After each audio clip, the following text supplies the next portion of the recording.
Hey there, YouTube. My name's Ray Shepard. This is Taurus High Point Productions. I'm going to throw something out there with the possibilities behind it. I've been kind of home casting, making my own home cast bullets. I started with round ball.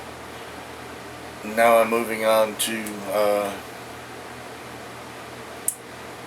modern casting, your 356, your .451 for the 45 ACP, your .401 for your 40 Smith & Wesson. And of course these bullets have lube grooves that need to be lubed and before you set them. That's part of it. Of course your black powder stuff that I'm doing, it needs lube also, and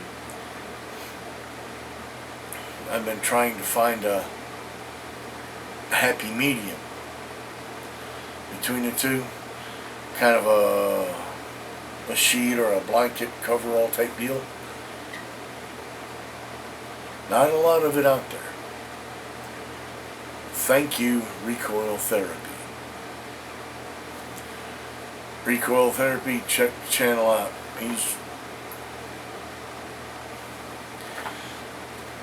I ask nothing. I just merely pass information along as I get it. I'm a regurgitator. But Recoil Therapy found a bullet from ingot to target. He linked it in his description. I'm going to try to link it in this one as we go along. It's written by Glenn Frizzell and Robert Applegate.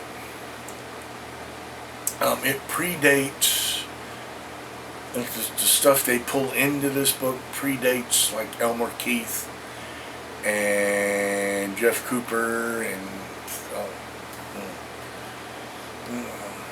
it pulls a lot of stuff in, and it makes a lot of sense. Now, the lube that Recoil Therapy throws up and mixes up for everybody contains 2 ounces of canola oil, kind of like a machine oil. It takes the place of like a machine oil.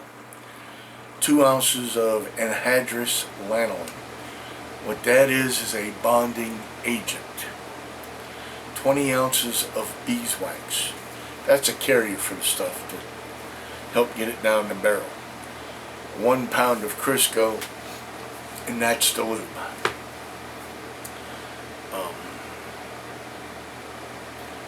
Is there any right or wrong recipe? Can you substitute this for that? Yes, you can. You can use the toilet rings. You can use the soy wax. But have the knowledge before you do that 1, they're going to cost you just the same now. 2, that they're full of chemicals that actually add to the fouling. These chemicals will burn and they add to the fouling. Both soy wax and the toilet wax, toilet wing wax, Johnny Ring, whatever you, to coin Recoil Therapy from your Home Desperate stores, or around here we have the Lowest Loser store. And then we have our family Not So Ace Helpful Hardware, and then we got the Hardly Got Anything in It Ware store. So just be advised that when you do that substitution, there are consequences.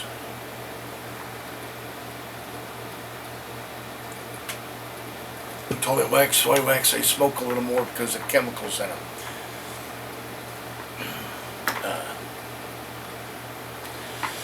Is it a be-all and all? No, but can I pan lube, say, 45 ACP bullets that I've just cast, or cast the day before, because I know you can't cast them right after they're too hot.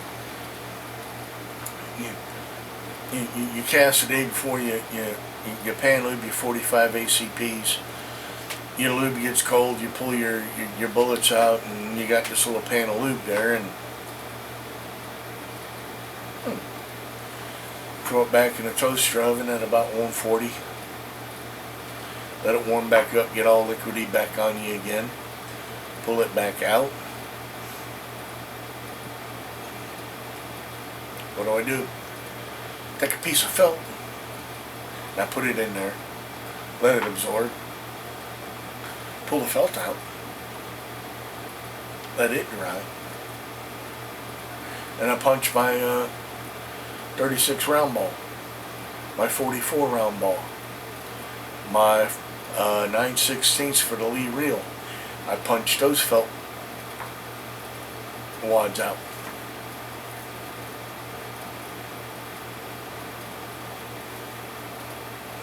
Are some lubes better than others? Yes. Can some lubes do more than others? Like if you took that recipe and mixed the toilet wax or soy wax, I would not suggest that for a modern firearm. That's me. If you use it for black powder, hey, fine. There's no big issues there with that. But for a modern firearm, just the chemical properties in the soy wax, and it may not do anything different to the barrel other than fouling. And let's say you get 6 or 8 shots in and your barrel is caked and you don't know it. That's kind of what I'm looking at with all the added chemicals and that other stuff. You know, for a smooth bore, even a percussion or a inline muzzle loader. Yeah, sure, great. Toilet wing racks, soy racks. I rod every three shots, 2 to 3 shots anyway. So, yeah, that would be beneficial there. Although it's not going to be any cheaper because the cost is about the same. I'm just throwing this out there for the home caster. You know, he's getting started and he's trying to make up his mind which to do. Maybe this helps make it a little easier with a little knowledge. You know, powder coating is great if you're sticking with all your moderns. But if you're doing a crossover from, like I'm doing, from black powder to modern, I need something to cover my black powder as well as my modern. Taurus High Point Production, I choose, therefore I am responsible.